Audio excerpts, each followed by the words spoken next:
Hello tout le monde, on se retrouve aujourd'hui pour une vidéo qui va parler de la différence.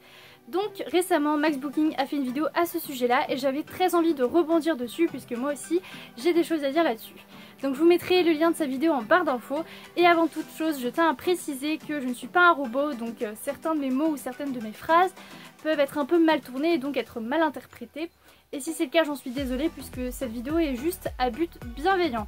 Je préfère le dire maintenant avant qu'il y ait quelques petites remarques. Dans mon appartement il fait plus de 30, donc forcément, oui, je suis humaine, donc je vais avoir le visage brillant. Voilà. Alors tout d'abord, pour moi, un être humain, c'est une personne qui est physique, parce que voilà, on peut voir le physique de quelqu'un, et c'est aussi une partie intérieure, donc c'est-à-dire tout ce qui est caractère et personnalité. C'est pour ça que moi j'ai envie de parler aujourd'hui de la différence physique et de la différence intérieure, donc par exemple un trait de personnalité ou tout ça. J'ai très envie de commencer avec la différence physique puisque Max Booking dans sa vidéo parlait essentiellement du style vestimentaire et j'ai envie de rebondir là-dessus.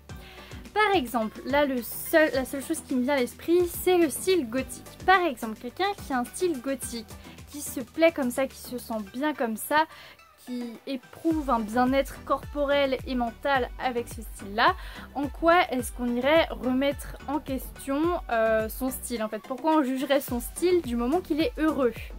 Et bien sûr cet exemple-là fonctionne avec tous les styles du moment que la personne est bienveillante, qu'il n'y a rien de menaçant derrière. Je pense qu'on peut laisser la personne adopter le style qu'elle veut du moment qu'elle est heureuse, parce qu'au final c'est vrai qu'on est nombreux sur cette planète à se sentir mal dans notre peau, donc à partir du moment où une personne peut au moins ressentir ce bonheur là, autant lui laisser.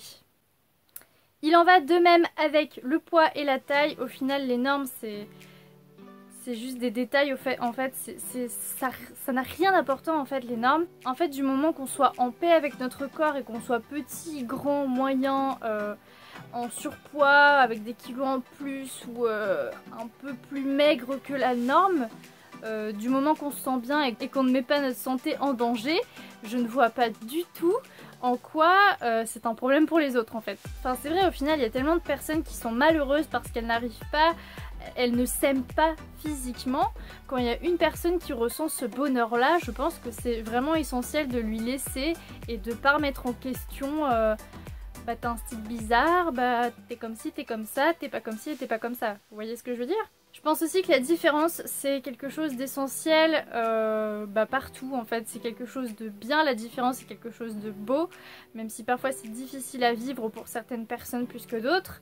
La différence c'est super parce que c'est super intéressant, ça permet de connaître davantage de choses, enfin voilà, ça permet de découvrir beaucoup de choses, de s'épanouir, enfin voilà, c'est cool en fait.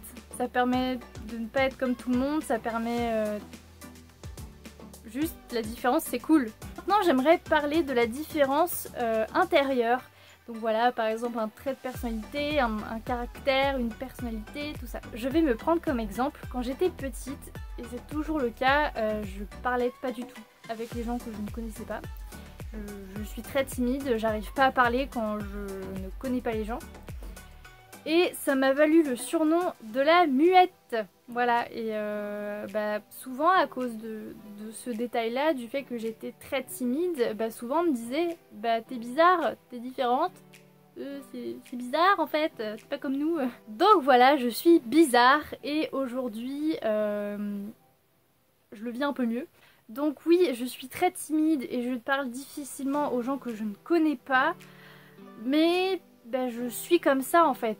En fait on aura beau me critiquer et me dire bah t'es bizarre, tu parles pas, bah ça changera rien en fait. Ça ne changera pas mon comportement.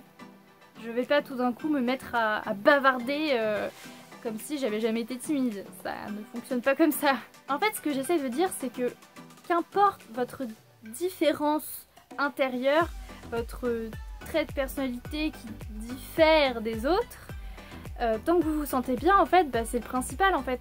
L'important c'est de se sentir bien intérieurement. Par exemple moi si je me sens mieux en retrait des autres, bah, je vais pas aller m'exposer volontairement pour au final me sentir encore plus mal. Bah, après voilà c'est dépendant de chacun mais En fait, le principal, c'est juste de se sentir bien. Voilà, se sentir bien intérieurement et extérieurement. Je voulais aussi parler d'une certaine chose.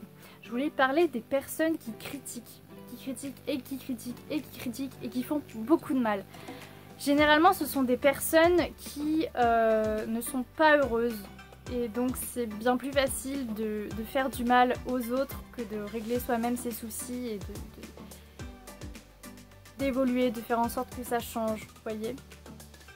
Je pense aussi que faire du mal aux autres, c'est une manière d'oublier qu'on a soi-même mal en fait. Ou alors tout simplement le fait de se défouler. Enfin bref, quoi qu'il en soit, généralement les personnes qui insultent ou qui harcèlent, ce sont des personnes qui ressentent un mal-être. Et dans le fond, même si c'est plus facile à dire qu'à faire, je me demande, une personne qui se sent mal, dans sa vie, est-ce que ça vaut vraiment le coup de prendre en compte ces critiques et ces méchancetés pour nous en fait?